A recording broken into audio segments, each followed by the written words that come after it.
Marion County, until 4:30 p.m. Eastern Daylight Time. At 12:38 p.m. Eastern Daylight Time, Doppler radar indicated thunderstorms producing heavy rain across the warned area. Between 3 and 5 inches of rain have fallen. The expected rainfall rate is 1 inch in 1 hour.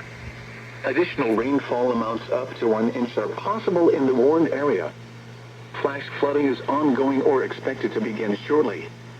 Expected hazards include flash flooding caused by thunderstorms. Source: radar.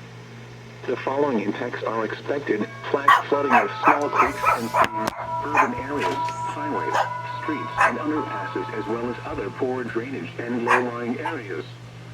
Some locations that will experience flash flooding include Indianapolis, Carmel, Fishers, Greenwood, Lawrence, Beech Grove, Speedway, Southport, New Rutland, Cumberland,